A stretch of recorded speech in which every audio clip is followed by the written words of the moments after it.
Welcome to the Shanghai Dragons 2021 team preview. I'm going to inject some energy into this one. I was a little bit subdued for the previous one, but this one, we're getting the blood flowing a little bit. Jaws is still with us. We've kept him here for 3 days to record this one. We haven't let him go 3 days once. trapped in my room. Yep. In this we small haven't let box. him go once. Help! And he's ours now, and he's got the auto exposure on his cameras on, the auto focus is on, he's going in and out, in and out. And yeah, we're here finally. This is a team a lot of people have been looking forward to because, this is a team that was, personally, I was very high up on this team coming into them last year. And this year they have made some changes on top of what they had an already successful season, all things considered. Some changes kind of a little bit up in the air, actually. I think a little bit questionable at times as well. So we're going to dive into that. And I think the best approach to how we go for this team is probably looking at the roles, role by role, honestly, and seeing what they've done and what changes they've made compared to the last year. I don't know if you guys agree with that. Yeah. If you want to go in a different approach. Where do you want to start? DPS, as always. All right. We'll take a look at the DPS line. So this year, they've got Fleder, they've got Lip, they've got Erster, and they've got DM as well as the two additions, DM and Erster.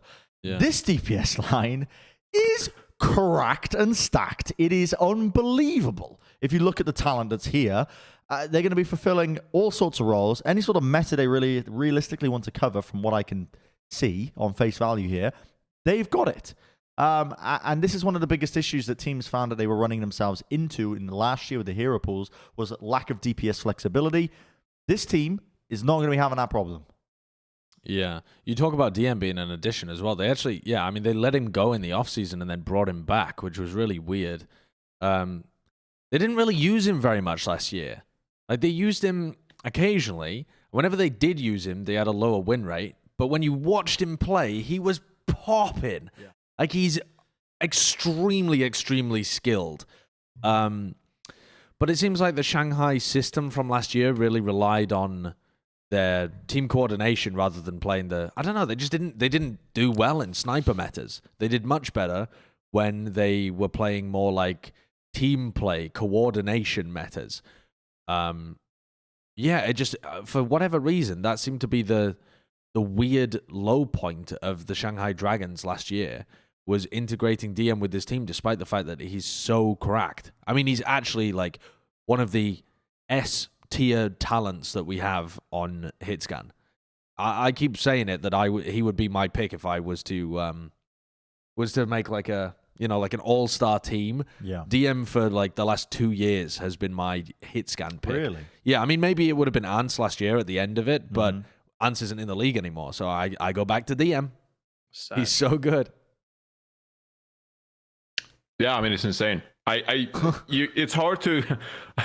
I try to look at this roster. I'm like trying to find holes and like weaknesses, and I'm like, I can't find any. And I sound a bit like a simp, but like it feels like, okay, I need to ask you this question then, because I can't answer it myself. Do you guys think that they're a better roster than last year?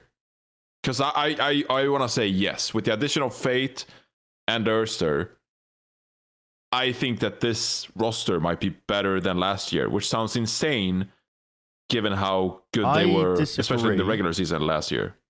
I disagree, but only based off of I've got opinions about a tank line that I'm not going to get into at a moment. Okay, because let me just say then that the way I see it, like Josh said, like Shanghai's strength were like their rotations, positioning. Yeah. They had a systematic approach. They were like so good with their ability usage. And now you add Fate to that.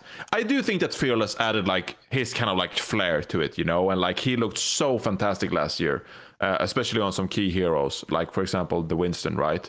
But he was even competent on like other tank heroes as well. It wasn't like he was some kind of one trick or anything. Like he was competent. His Ryan across many is different... really underrated. His Reinhardt is extremely good.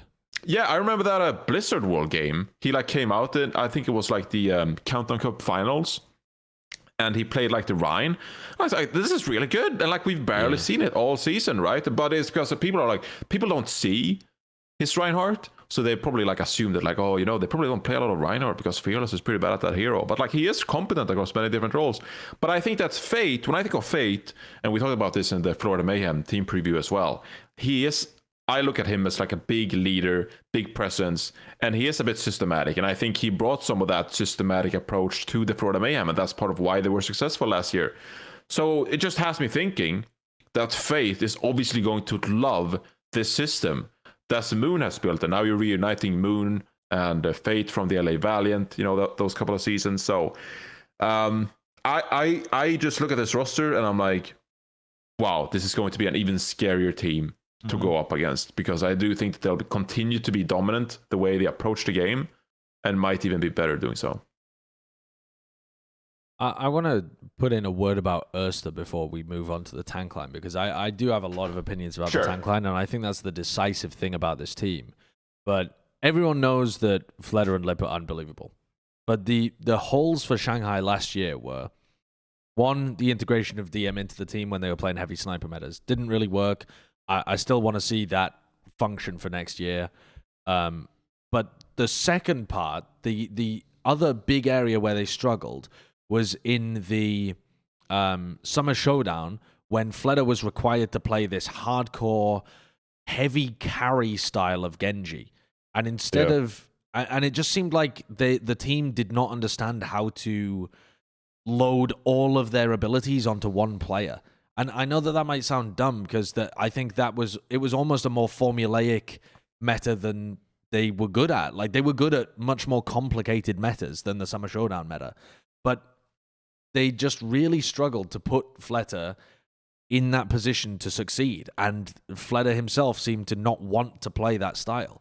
Erster has no problems with that. Erster is the definition of someone who is going to come in and demand all the resources and carry your games because of it. He is the opposite style of player to Fleder. Where Fleder succeeds is he's always playing off the perfect coordination with his tank line. He's making use of the space that his tank line give him to be able to find picks in the back line. His timing's perfect on everything he does. But Erster just brute forces it. Erster is a brute force player, and sometimes there are metas where you need that. And I think that that's a fantastic pickup, the perfect style of player to help complement Fleder and provide that extra oomph where you can run Erster on the Doomfist metas, you can run Erster on the Genjis when they need to be playing like a carry style, if that ever becomes a thing again, which a couple of teams have started playing recently. But my only issue with Erster is when he was with the Atlanta Reign, apparently, and I've been watching Dogman's show where he leaks little bits of juice every couple of weeks about the Atlanta Reign. He had Avril on, and they were discussing Erster, and they were talking about Shanghai Dragons for next season. And Dogman said that Erster's never had any problems with his skill, obviously. And Avril was bringing up the classic thing that everybody does, where they're like, well, why didn't Erster get playtime? What the hell? Like, it seemed like such a waste of a talented player. And Dogman brought up that there was like, I'm paraphrasing here, so I might be slightly misrepresenting it, but he said basically that there was issues with like work ethic is the problem. Is that he just didn't bring it to the server in the same way that other people did. And that's a very vague term, so there was probably something more specific going on there. But the only way in which that fails is if that's a like systemic problem with Erster. Mm-hmm. I think it's more likely that when you take him out of a mixed roster and put him back in a full Korean one, probably Erster finds that passion again. And if he has to compete with Fleder to play full time, Erster probably is going to return. And again, this might be my hope talking rather than my genuine thoughts, but I was such a big fan of Erster, and I thought he was going to be a potential MVP level player last year for the Atlanta Reign. And I think he might be able to return to that. If there are certain metas that empower him to play that style, we could see dominance return from Erster. Yours? I think the Genji meta will kind of rear its head again, honestly. I think there's definitely a point, because every time I watch the games previous to Overwatch League obviously starting, I do think that there's going to be definitely a little bit of Genji, and I think Ursa almost kind of fits. And I explained it before on the Seoul Dynasty one, but having a flexible DPS line is going to be super important, because the amount of picks that you can throw into different comps now is going to be almost too good. I think Ursa is a fantastic addition. I haven't really got much more else to say, to be honest. Yeah. I think you covered a lot there, Josh, but Ursa good. Yes. DM, very good. Yes. Lip, Fleder, excellent players. Yeah. I want to talk about, before we talk about the tank line, I want to talk about the support.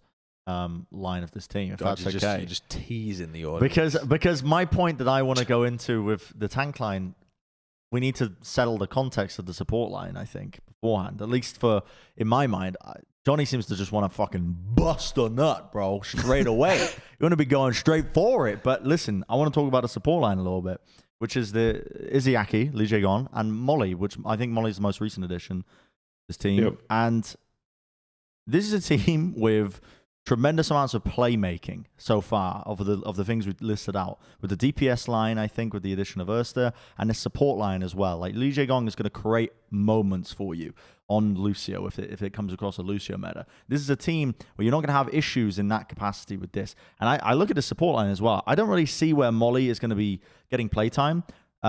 Molly is very good at a game, but you're in a Korean-speaking team, and I don't know...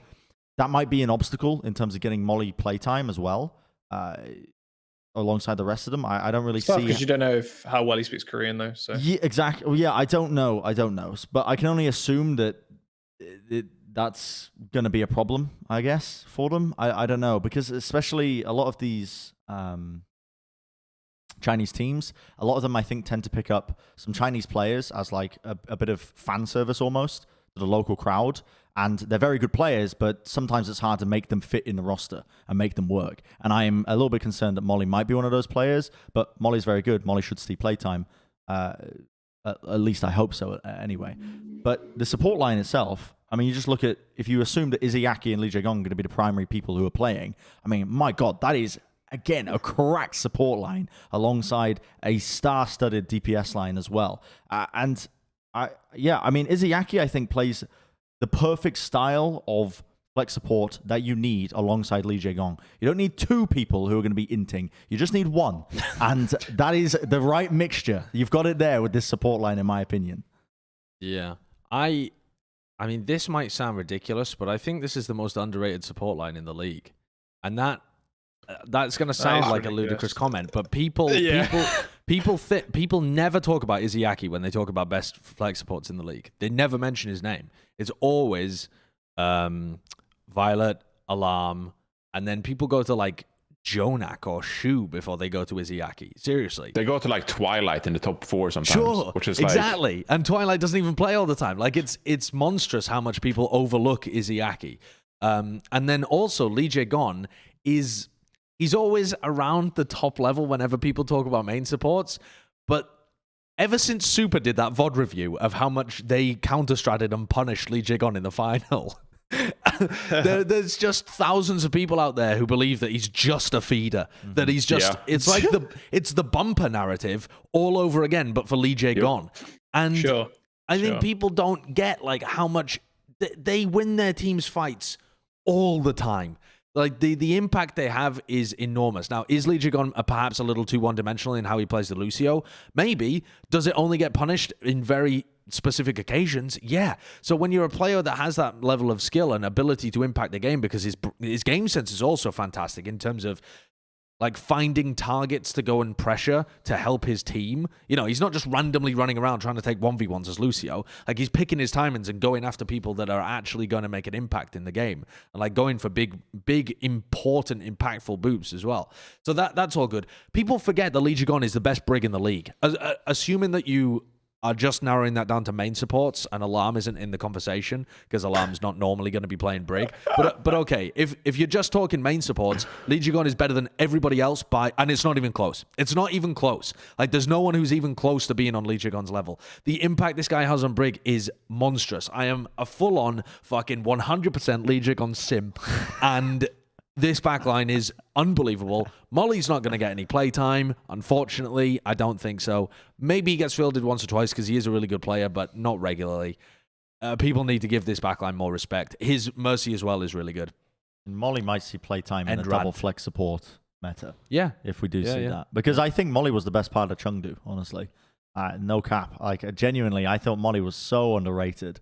But yeah, I'm not going to talk forever if you guys want to talk. Jaws, aren't you the support player?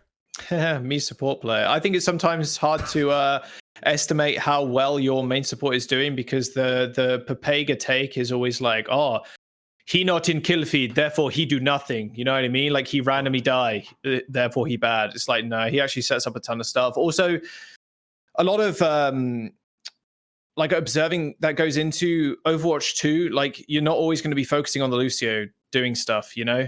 Like you'll see the boop come in, and on the screen you're looking at is a tank player maybe, or it's a DPS player that then clicks the head, or does a flashbang fan the hammer onto a hog that's healing. You know what I mean? Like you don't always see that initial impact. You're like, wow, yo, Fled is so sick, dude. Did you see that kill? Like that's great. You got like a double kill, but you don't see the main support kind of setting things up. I think it's a bit of a weird comment that you met. No, not a weird comment, but it's just like they aren't underrated. I don't think. Like I'd be surprised if people thought that, but I can definitely see where you're coming from, where people aren't ranting and raving about them a lot of the time. I do agree with Sideshow. I do think that there's like a vocal few that like have this taste for Lee Jae-gon and how he plays the game, because I've seen it as well. And I'm like, okay, yeah, and it's like it's not even like this fair criticism of just like, oh, you know, he overextends sometimes, and like sometimes the tunnel vision does that. It's just like you read the comment and you can feel like the anger behind the keyboard. Just like, Lee Jae-gon is successful, but he's inting. No, he cannot be. You know, and it's sometimes you have to int to make your team succeed, though. No, especially on a pick like a Lucio, you're going to get punished for like.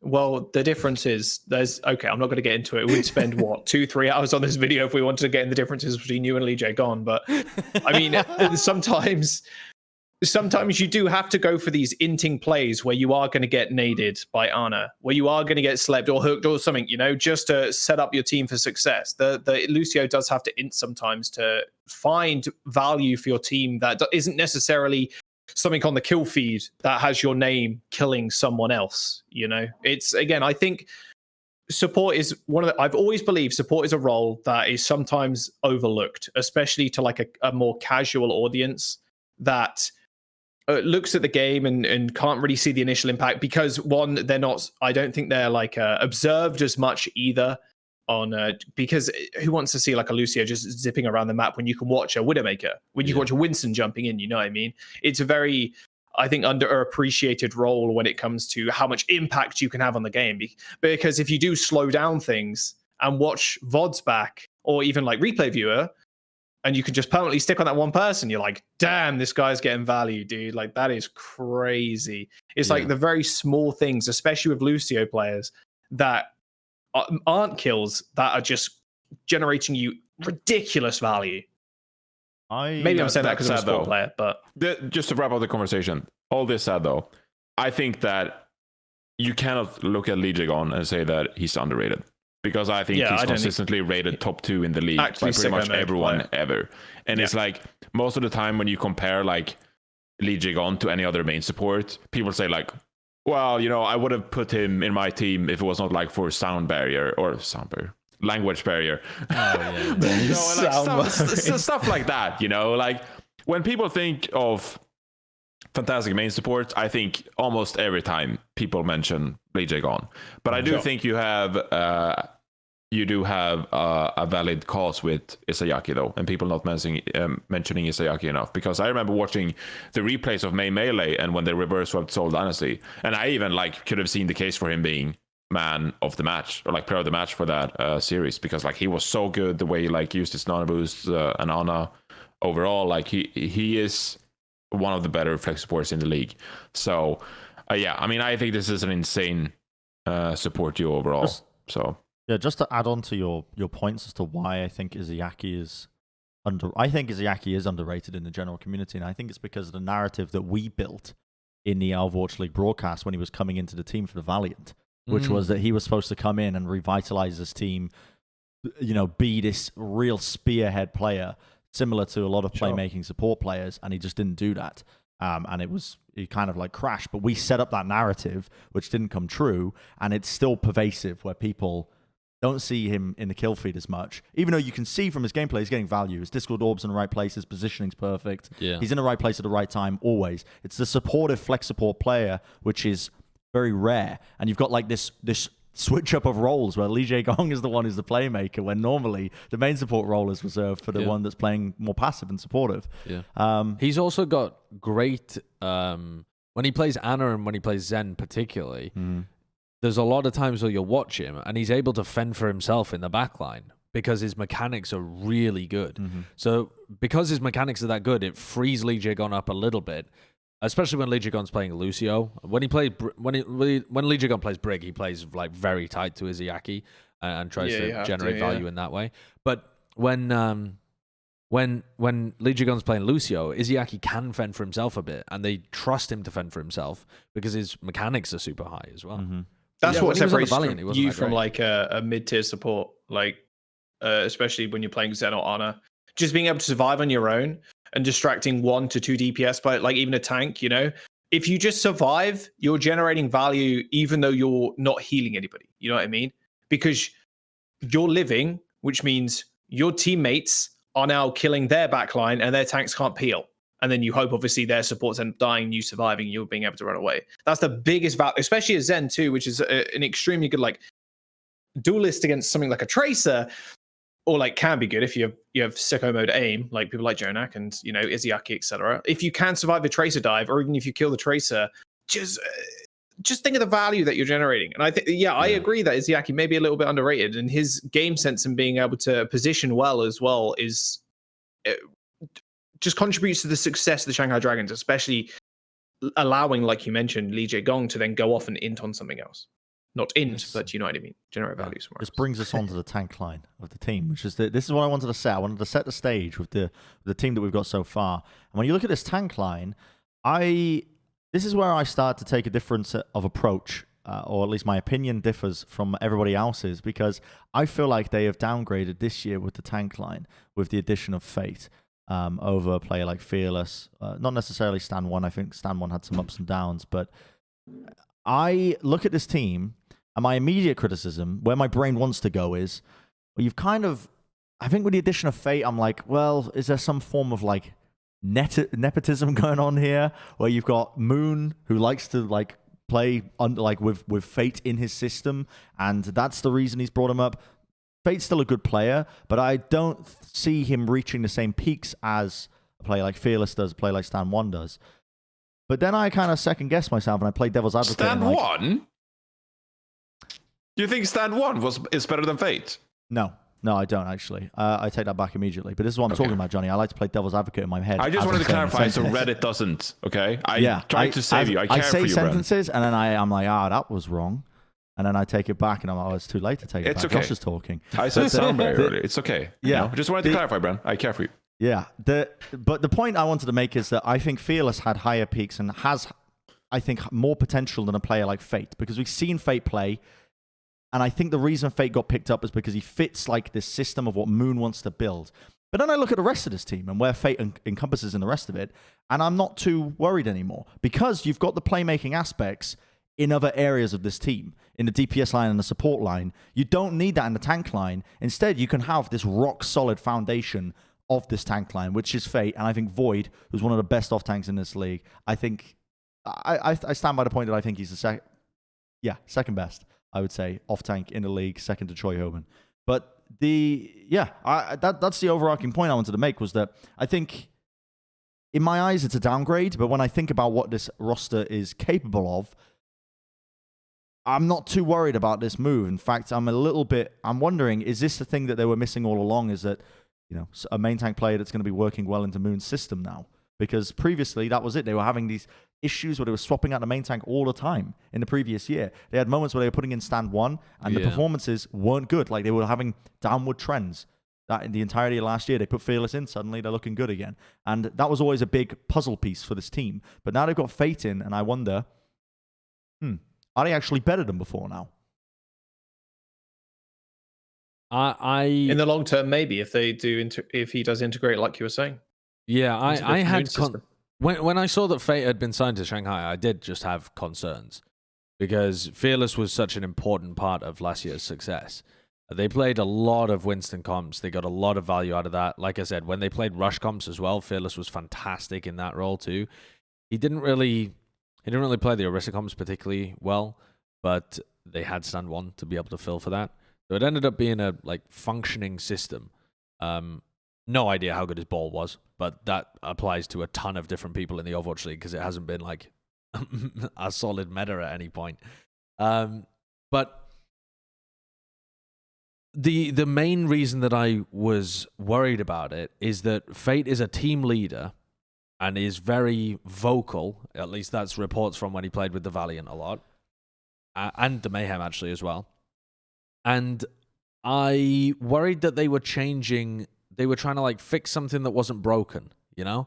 I was worried that maybe they would change the system to accommodate Fate or change it to what Fate would like to do, and they would break what was working well. And I was mostly worried about that, not just because they're bringing in someone who's a big leader for the team, but I was worried about that because it's Moon and Fate. And Moon and Fate have made weird decisions in the past. Not just decisions that are let's craft a team around Fate, but let's craft a team around Fate to the exclusion of Custer and putting Kuki on main support. Truly weird decisions have been made in the past to incorporate Fate and to accommodate him at the cost of all else.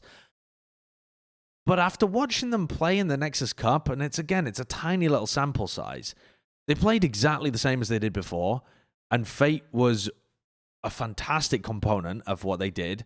He integrated immediately with the team, and he looked good on all of the roles that he was playing. He didn't play all of the main tanks, but I think he played Winston, and he played Ball. I can't remember whether he played any Rhine or Orisa, but we know that his Rhine and Orisa are both decent. So yeah, my fears are starting to get assuaged. I don't feel as bad. I agree with you. Maybe you're becoming completely fearless. agree with you, but I think it's a season-long kind of thing. I agree with you, and I think that Fate has unreal potential in this team and the way they play. But my one concern is sort of what you were saying, which is I don't want Fate to come into this team and be hey Fleta, you need to change the way you play this, or hey Legion, you should change the way you approach the game this way. And it's he's trying to make this his team, because this is not Fate's team, okay? If you were on the LA Valiant, and yes, Moon was there too, and Fate goes oh yeah, this is kind of my team, and we're trying to build, and I have a lot of strategic input about the roster. Hey, I'm going to Florida Mayhem, they're kind of rebuilding, I'm the main tank, I'm the shot caller now, this is sort of my team. He's coming to Shanghai Dragons now. This is not your team, Fate, okay? This was a fucking superb team without you, mate. You're just here because you're a great player and we want to slot you in and make the team even better. But someone clip this little bit and then send it. Come in here and just tries to set down your flag, and it's sorry, Legion, I need to be the star of this team. Sorry, Fleta, I know you got the MVP last year, but I need you to change the way you play so that I can be better and we can be better. And he misfires in that regard. That's the one kind of imploding factor that I'm worried about this team. Is it a big chance of that happening? No, it's a slim, 5 to 10%, 15% chance that I see it happening over the course of the season. It's not coming in the first week and it's what happened to Shanghai Dragons, look a bit rusty. Yeah. No, it's not about that. But it's middle of stage 2, beginning of stage 3 kind of thing. It's oh, is Fleta a bit too passive? Is he overthinking stuff? Or hey, Lee Jagon, is he just sitting back in the backline, not really playing his own style? That is what I'm worried about. So I echo your thoughts, Sideshow. I think it has unreal potential with Fate in the main tank lineup here. But I don't want him to come in and mess around with the Shanghai Dragons too much. And hopefully Moon recognizes that. And I think Moon has a responsibility here to realize that could be a problem and not be blinded to it by his previous affiliations with Fate. That, I think, would be a bit of the danger. It's also really cool that Moon has been reunited with Fate and Erster, who were on the same, before the Overwatch League. They played together. Oh, yeah. And they actually played with DM as well. So Mighty DM and AOD? Erster. Yeah, it was Mighty AOD, and then they went and they played as Lucky Future Zenith over in the the Pacific region, and they had Erster and DM, and they had Fade at main tank, and they had another main tank as well that rotated in. But it's really cool that they've kind of reunited a team, as long as they don't try and remake that team, because they already have a good team here. That's the only bad part to Shanghai bringing in Fate, in my opinion. Yeah, there's the worry in my mind is the nepotism aspect of like, okay, you brought in Fate, you've played with Fate for a very long time. It's clear you like Fate, and you feel like he's going to be a good fit in this team. But like you said previously, Josh, there was that entire thing where it became an obstacle within the LA Valiant, Which is just so funny. Yeah, it's just kind of ridiculous. And you've always got to hang that over this team and wonder, is that still going to be the case here? With that being said, I am very optimistic for this team. I think that they have leveled up a lot of their pieces. I think Fearless is a fantastic tank, but by putting Fate in, who his entire selling point, I feel like, over the career of Fate has always been his consistency. Maybe with the exception of like the early part of 2017.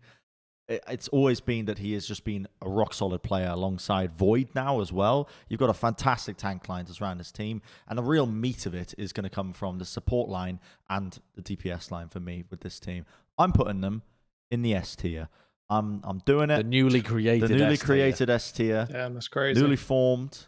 Yours is shocked. He can't believe it. He's watched every episode. His biggest fan, and he's waiting for the first S tier team. And here it is. He can barely contain his excitement. There you go. That's all you get. Are you playing video games or something, Joss?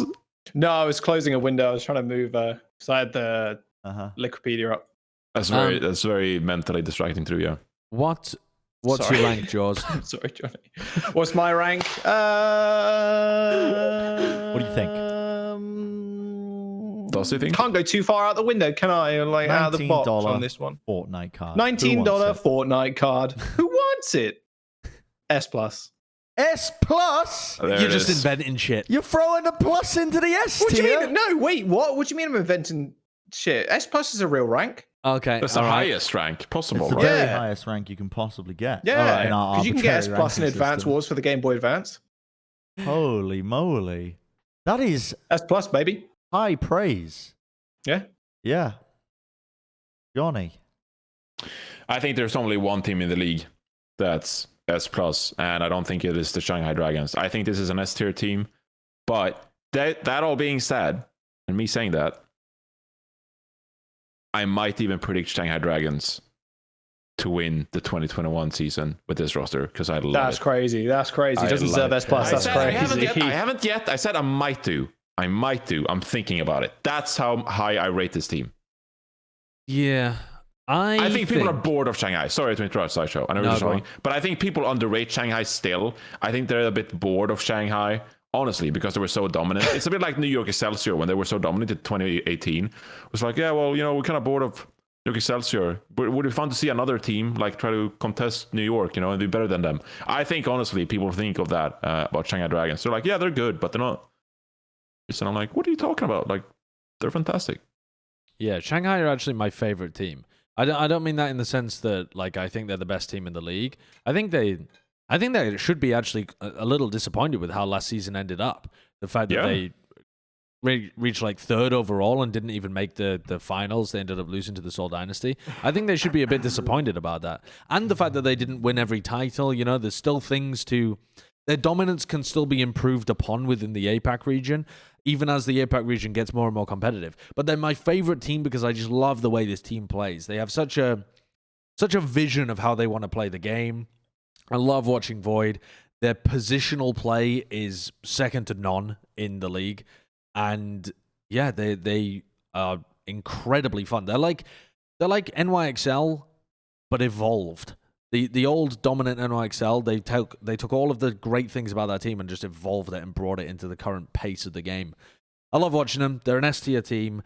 I think that they should be aiming for the same or slightly improved level of dominance from last year. They should still be trying to be the best team in APAC. They should still be trying to win every tournament. Whether or not they'll be able to win every tournament, I don't know, because it's going to be fiercely competitive in APAC, but they could. And they should be aiming to win the league. This is a team that should be aiming to win the league. Yep. Heard it here first, ladies and gentlemen. Shanghai Dragons to win the Overwatch League 2021. We've written the script. We've written the script out. Let us know if you think we're right, wrong. Where do you think this team stands? Do you think the Fate Edition was good? Let us know. Are we idiots? Am I an idiot? Separate questions. All different questions for another day. Anyway, let us know in the comments. I'll read every single one, and I'll cry myself to sleep. Thanks for watching the 2021 team preview for Shanghai Dragons, and we shall see you all next time for the next one. Bye-bye.